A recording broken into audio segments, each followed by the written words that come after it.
मैं ज्ञानी शब्द नहीं कह रहा, वाचक ज्ञानी, क्योंकि ज्ञानी तो ज्ञानी ही है साहब, क्योंकि वाचक शब्द इसीलिए लगाना पड़ेगा वहां। तो उर्वशी की तरफ टकटकी लगाकर देख रहे हैं। ये नियम है कि जिसकी जैसी दृष्टि होगी वह दूसरे को वैसा ही समझेगा। अब इंद्र ने सोचा कि अर्जुन की दृष्टि उर्वशी पर लगातार पड़ी है, इसलिए हो सकता है कि शायद इनकी उसको प्राप्त करने की कुछ ऐसी लालसा है। दरबार समाप्त हुआ। इंद्र ने कहा उर्वशी से एकांत में कि रात को तुम वहां जाओगी जहां अर्जुन ठहरे हैं। कामी स्वताम पश्यति, जिसकी जैसी दृष्टि होती है वो वैसा ही देखता है। ये अभिज्ञान शाकुंतल में कालिदास ने लिखा है, कामी स्वताम पश्यति। ये अपनी अपनी दृष्टिकोण होता है साहब, नंगे को सब नंगे दिखाई दे, अपनी जेब खाली तो सबकी जेब खाली है। तो बोले वहां जाना। रात्रि में उर्वशी अर्जुन के उस भवन में गई जहां वो ठहरे थे, और अपने को उसने सज्जित किया, श्रृंगार करके गई। जैसे ही उर्वशी पहुंची है, अर्जुन ने देखा, बड़े खुश हुए, मुस्कुराने लगे, मेरे अहोभाग्य। तो उर्वशी कहने लगी, मैं यहां विशेष रूप से स्वर्ग के स्वामी तुम्हारे पिता इंद्र ने भेजी हूं, और आप मेरा भोग कीजिए। क्योंकि आप मुझे टकटकी लगाकर देख रहे थे, इसलिए हमारे स्वामी इंद्र ने ये मेरे को आपके पास भेजा है। तो अर्जुन क्या बोलते हैं, माता पहले तो मेरा प्रणाम स्वीकार करो। मां तुम्हें प्रणाम। उर्वशी ने कहा कि मुझे मां कह रहे हो? टकटकी लगा कर के देख रहे थे और अब मां कह रहे हो? माता, मैंने टकटकी लगाकर तुम्हें देखा, लेकिन भोग की दृष्टि से नहीं देखा, मैंने तो मां की दृष्टि से देखा था। मां की दृष्टि से तुमने कैसे टकटकी लगा करके देखा? तो अर्जुन ने कहा, क्योंकि तुम हमारी कुल पूर्व माता हो, हमारे कुल की माता तुम ही हो। क्योंकि पूर्वा और आपके संबंध से ही तो हमारा वंश चला है। तो मैं सोच रहा था ये वही माता है जो हमारे वंश की माता है। तो मैं टकटकी लगाकर इसीलिए देख रहा था कि मेरी माता इतनी सुंदर है, तो मैं काश इनके उधर से जन्म लेता तो मैं भी सुंदर होता। मां इस दृष्टि से देख रहा था। तो भगवान ने उस पूछने वाले से कहा कि अर्जुन की ऐसी दृष्टि है कि जिस उर्वशी को देख करके बड़े बड़े गिर पड़ते हैं, उसको देख करके मेरे भक्त की बुद्धि विचलित नहीं होती, वो इस ज्ञान का पात्र है। इसलिए इसके रथ के घोड़े सफेद हैं।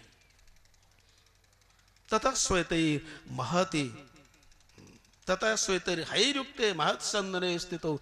तो अर्जुन इसके पात्र हैं। कहने का मतलब, हमारी दृष्टि यदि भोग पर जाकर के भगवत चिंतन पर जाती है तो गीता समझ में जरूर आएगी। गीता समझने के दो कारण हैं, या तो भगवान से संबंध जोड़ लो, ये मेरा कोई है। यदि सोचो कि अपने बलबूते पर गीता समझ में आ जाए, नहीं आएगी। या तो गीता का आश्रय लेना पड़ेगा, या गीता का प्रवचन जिसने किया है उसके साथ संबंध जोड़ना पड़ेगा। ये गीता दो मित्रों की बातचीत है, क्योंकि भगवान श्री कृष्ण और अर्जुन दोनों में क्या संबंध है? मित्र का।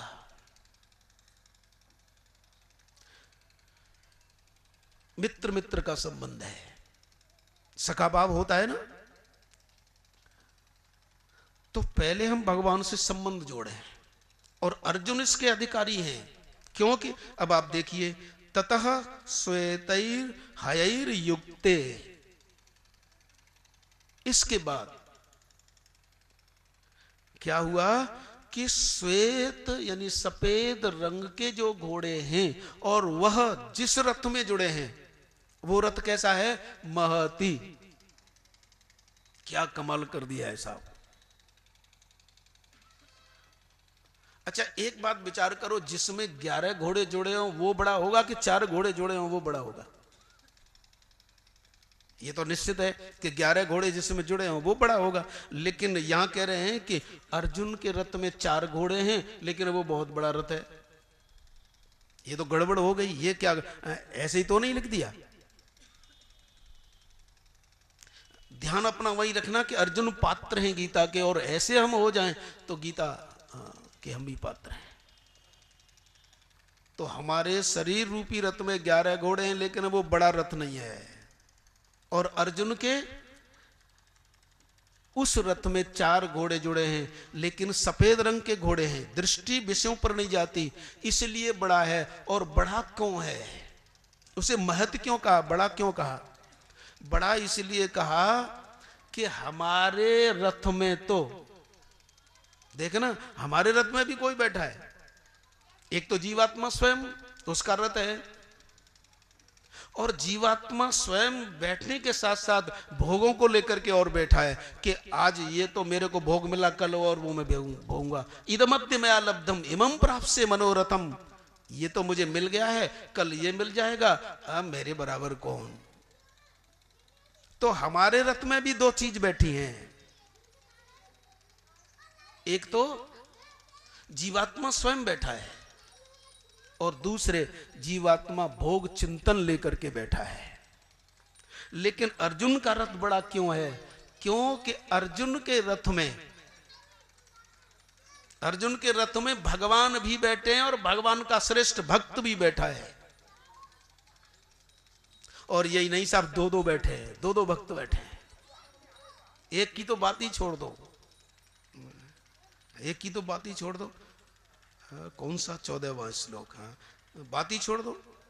देखो अर्जुन का रथ कैसा है कि भगवान तो लगाम लेकर के बैठे हैं, लेकिन उस परमात्मा का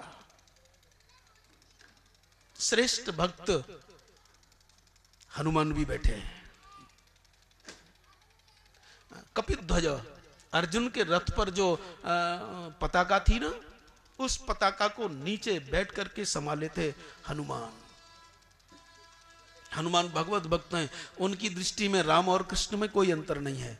तो अर्जुन का रथ इसलिए है कि बागडोर भगवान संभाल रहे हैं, और ऊपर आशीर्वाद देते हुए हनुमान जी हैं। और यही नहीं, यह इसलिए भी महान रथ है क्योंकि अब अर्जुन की समझ में आ गया है।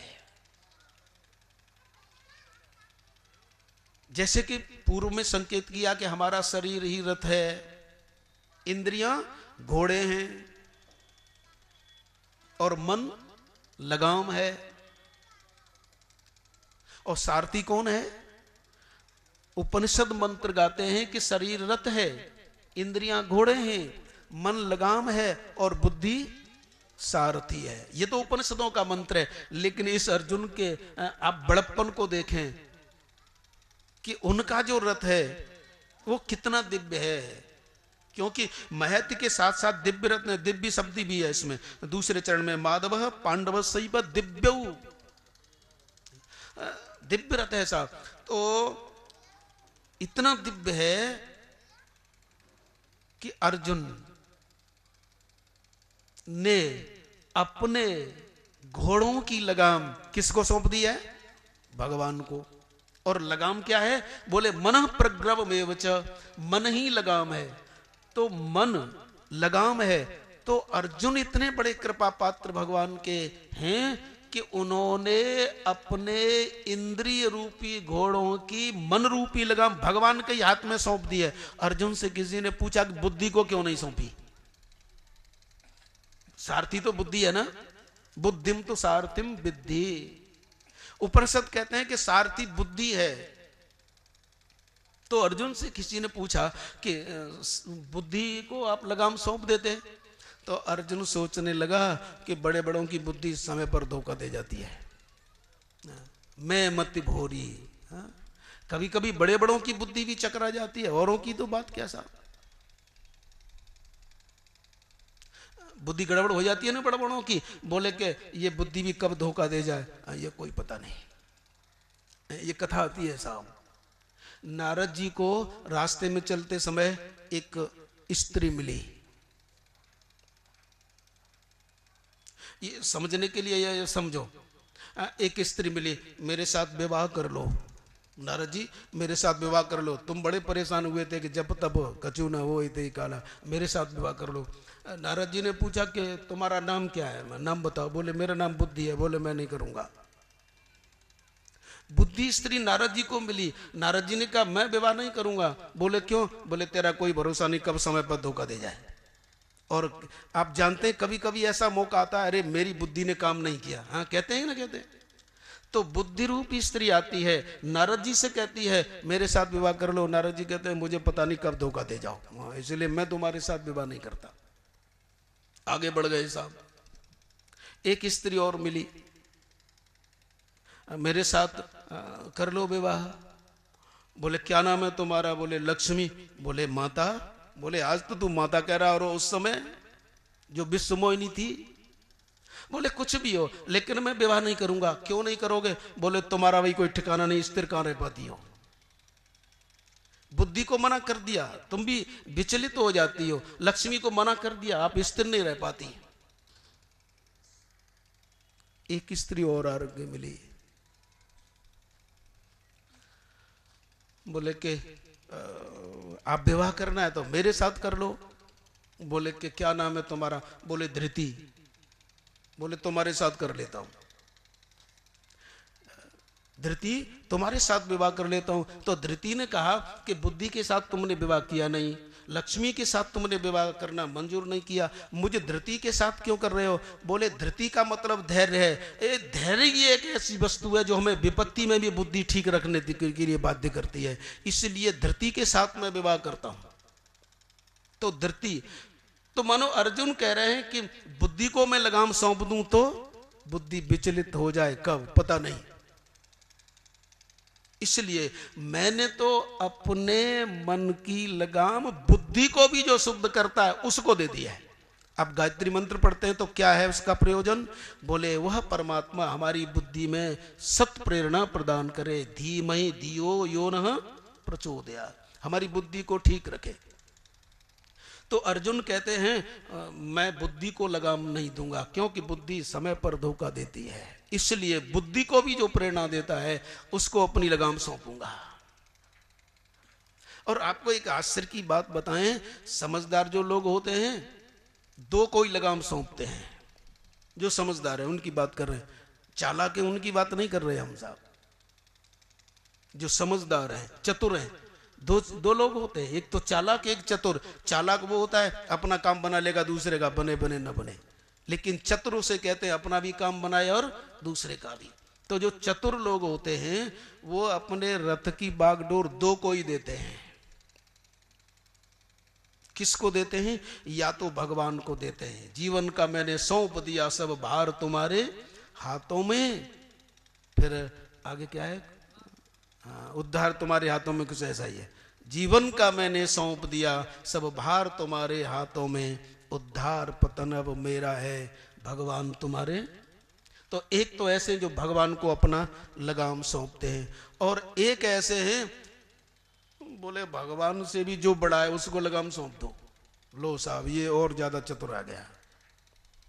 एक ने तो कहा कि हम भगवान को लगाम सौंप गए, तो दूसरे ने कहा कि अरे भैया तेने भगवान देखे हो तो तूने लगाम सौंप दे, मैं तो भगवान से भी जो बड़ा है उसको लगाम सौंपता हूं। बोले भगवान से बड़ा कौन है? बोले भगवान का भजन। ईस भजन सारथी, ऐसा मत सोचना वैसे ही कह दिया, ईस भजन सारथी सुजाना। बोले जो हर समय सुजान बना रहता है, जिसमें कभी प्रतिकूल प्रतिक्रिया नहीं होती। शक्नोति वै सौडुम प्राक शरीर विमोक्षणात् काम क्रोधोद्भवम बेगम सयुक्तः स सुखी नर। बोले मैं भगवान के भजन को लगाम सौंपता हूं, क्योंकि भगवान का जो भजन है वो कभी भी बुद्धि को विचलित नहीं होने देगा। और हम विचलित होते हैं क्लेशों से, और क्लेश क्या है? अविद्या, अस्मिता, राग, द्वेष, अविनिवेश। और ये सब क्लेश कब नष्ट होंगे? बोले राम भजन बिन सुनो खगेसा, मिटे न जीवन केर